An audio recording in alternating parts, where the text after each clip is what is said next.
ओम तव कथामृतम तप्त जीवनम कविभिरीडितं कल्मषापहं श्रवणमंगलं श्रीमदाततं भुवि गृह्णन्ति ये भूरिदा जनाः।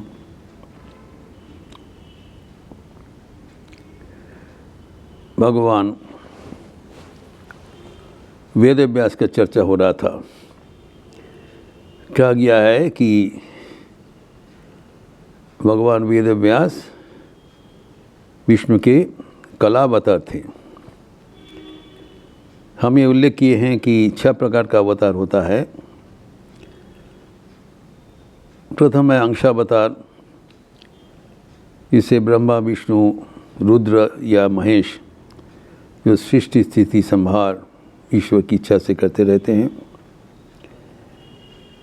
द्वितीय है अंशावतार, जो ब्रह्मा विष्णु महेश के निर्देश पर उनके कार्य में सहायता करते हैं, जैसे सप्तर्षि, वो भी अंशावतार है। तृतीय है कलावतार, जो अधर्म का निधन करने के लिए एवं जो धर्म का रक्षा करने के लिए अवतीर्ण होते हैं, जैसे मत्स्य कूर्म आदि अधर्म का निधन किया एवं व्यास जी की धर्म की रक्षा किया वेद को प्रणयन करते हुए। फिर चतुर्थ है अभिषावतार, जैसे कि परशुराम कुछ कार्य के लिए कुछ दिनों के लिए भगवान किसी के ऊपर अवतीर्ण होते हैं एवं कार्य समाधा करते फिर चले जाते हैं। परशुराम जी को अभिषावतार कहलाता है।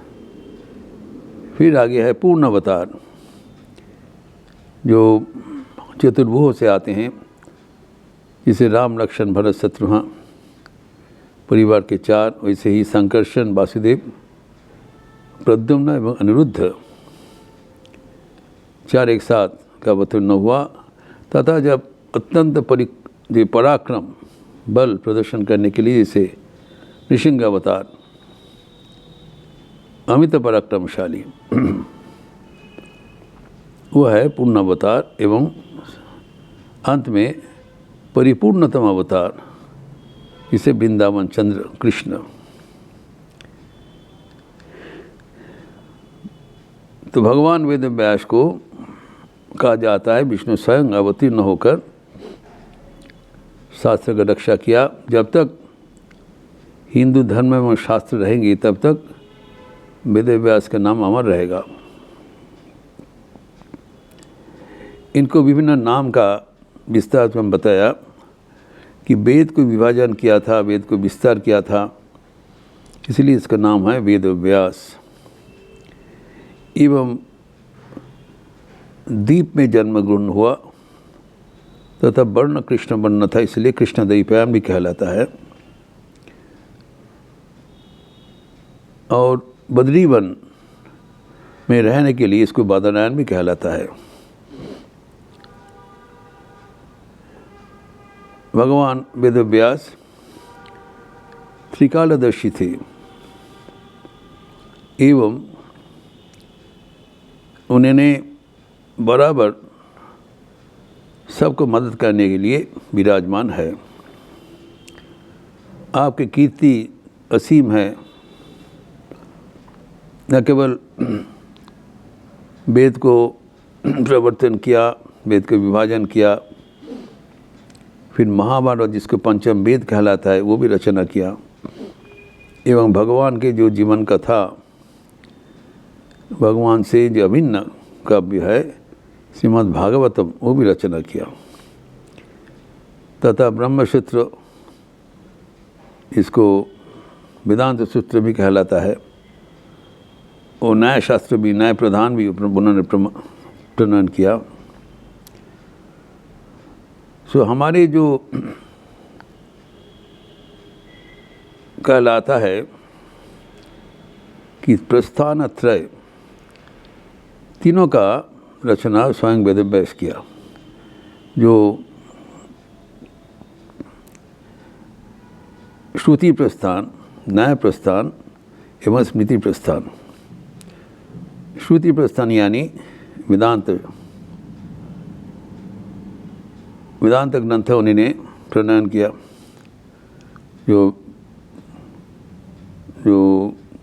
वेद एवं वेदांत उन्होंने विभाजन किया।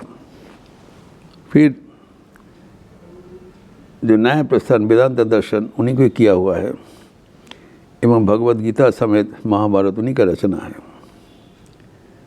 इसके अलावा अष्टादश पुराण उन्हीं की रचना है, एवं एक स्मृति ग्रंथ भी उसके नाम से है, व्यास स्मृति। वे कालदर्शी थे। महाभारत में कहा जाता है जब पांडवगण वनवास काल में एक चक्र नगरी में निवास कर रहे थे, तब व्यास जी वहाँ पर उपस्थित होकर पांडवगण को सुनाया कि द्रौपदी का पूर्व जीवन का कथा। उन्होंने कहा द्रौपदी अभी यहाँ पर जन्म लिया है द्रुपद की राज्य में, उसके पांडवों के साथ विवाह होना चाहिए, कुंती को समझाया। एवं महाराज द्रुपद को भी दर्शन दे के कहा कि द्रौपदी को पांडवों के साथ विवाह होना ये जो सृष्टि का सम्मत होगा, इसे समझाया। जब राजर्षि यज्ञ कर रहे थे युधिष्ठिर, तो व्यास जी वहाँ पर उपस्थित होकर उनके कहा कि अगले 13 साल के भीतर सारे क्षत्रिय कुल विनष्ट हो जाएगा, एवं ये पांडवगण ही विनाश का कारण रहेगा। पांडवगण के लिए ही ये दुर्योधन के हाथ में ये सब विनष्ट हो जाएगा। उन्होंने धृतराष्ट्र से भी मुलाकात किया, उनको सावधान कर दिया। ये गलत जुआ के माध्यम से दुर्योधन पांडवगण को निधन करने का जो प्रयास कर रहा है, तो वो व्यर्थ हो जाएगा, सारे कौरव कुल नष्ट हो जाएगा, इनको सावधान करिए। धृतराष्ट्र कर नहीं पाया। फिर जब धृतराष्ट्र ने उन्होंने प्रार्थना किया कि ये जो युद्ध में क्या हो रहा है वो उसका भी संवाद मिलता रहे, तो संजय को उन्होंने व्यास जी दिव्य दृष्टि दिया था। एवं दिव्य दृष्टि के हेतु संजय भगवान कृष्ण का विश्वरूप देखने का अवसर मिला, एवं श्री भगवान का चतुर्भुज जो विश्वमूर्ति वो भी दर्शन का अवसर मिला। तथा जब भगवान कृष्ण अर्जुन को गीता को वाणी उच्चारण किया, तब और अर्जुन बिना और किसी को सुना नहीं पड़ा, एकमात्र संजय को सुनाई पड़ा। तो इसी व्यास की कृपा से ही उनको ये कृपा मिला था। जब जो महाभारत जो कुरुक्षेत्र युद्ध के उपरांत जब धृतराष्ट्र और गांधारी वन में निवास कर रहे थे, तब वहाँ पर युधिष्ठिर भी कुंती के साथ उपस्थित हुए पांडवों के साथ। जब युधिष्ठिर ने बताया कि हमारे ये पूर्वज जब भी कहाँ पर है, हमें एक बार देखने का बहुत इच्छा हो रही है, तो अलौकिक क्षमता संपन्न थे व्यास। उन्हें ठीक है, वो गंगा तट पे सबको ले गया और स्वयं गंगा में उतर गया, और जो चले गए थे उनका आह्वान किया। थोड़ा देर बाद गंगा पानी में ही एक कोलाहल शुरू हुआ, और सब ने आश्चर्य होकर देखा कि गंगा से जो कुरु युद्ध में दोनों पक्ष का वीरगण वहाँ पर दिव्य शरीर धारण करके एवं पूर्वतन वेशभूषा के साथ उपस्थित हुए, लेकिन दोनों के भीतर कोई वैरभाव नहीं था। तो रात में इनको दर्शन देकर सूर्योदय के पहले इन्होंने अपने अपने जो देवभूमि में वो चले गए। तो वेदव्यास के अनुरूप जो योगदान बराबर बनते रहे एवं शंकराचार्य के भी उन्होंने दर्शन दिया, मन्नन मिश्र की दर्शन दिया। जब भी कोई प्रयोजन होता है भगवान वेदव्यास उनको दर्शन देकर उन्हें मदद करते रहते हैं। वो चिरंजीवी है, अमर है। अभी जब हम जानते हैं कि जब बद्रिकाश्रम में जब शंकराचार्य निवास कर रहे थे, उस समय जो ब्रह्मसूत्र के बारे में उनके साथ तर्क करने के लिए एक ब्राह्मण उपस्थित हुआ एवं उन्होंने कूट प्रश्न शुरू किया, क्योंकि तब शंकराचार्य ने ब्रह्मसूत्र का भाष्य लिखे थे। शंकराचार्य ने उपनिषद का भाष्य, ब्रह्मसूत्र का भाष्य, गीता भाष्य, तीनों प्रस्थानोत्तर के भाष्य लिखे हैं। तो ब्रह्मसूत्र भाष्य सही हुआ कि नहीं, ये सर्टिफाई करने के लिए स्वयं वेदव्यास शंकराचार्य के साथ उपस्थित होकर वो शरीर धारण करके उनके साथ तर्क किया। लगातार कई दिनों से तर्क हो रहा था, किसी ने हारा नहीं।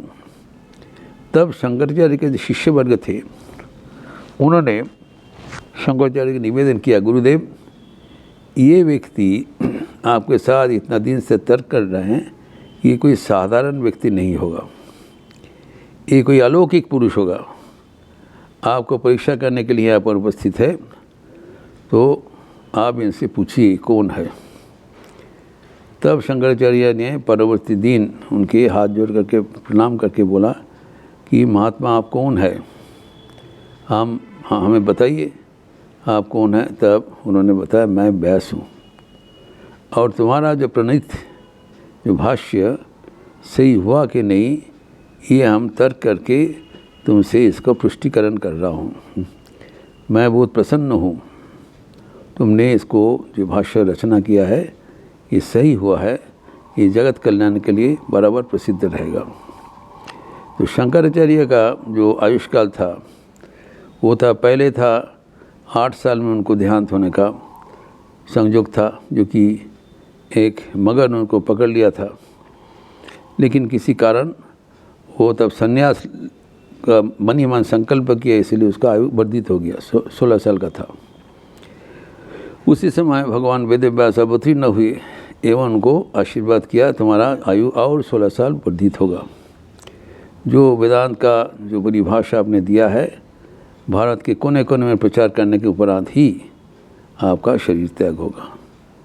ऐसे भगवान वेदव्यास पूरे भारत के संस्कृति रक्षा करने के लिए सदैव वो सजाग है, विराजमान है। ये हमारे परम भारत का आशीर्वाद है। इस प्रसंग और भी विस्तार करने के लिए हम अगले दिन चर्चा करेंगे। ओम शांति शांति शांति। हरि ओम तत्सत। श्री राम कृष्णार्पणमस्तु।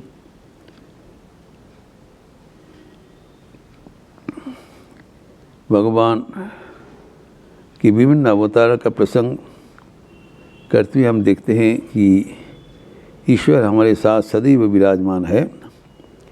ये जगत उन्हीं का है और हम लोग सब उन्हीं के निर्देश से उन्हीं की ओर चल रहे हैं। तो जितना ही हम ये सब पावन प्रसंग अनुस्मरण करेंगे, उतना ही हमारा मन ईश्वर केंद्रित हो जाएगा। आप लोग अच्छा रहिए, स्वस्थ रहिए, आनंद में रहिए। नमस्कार।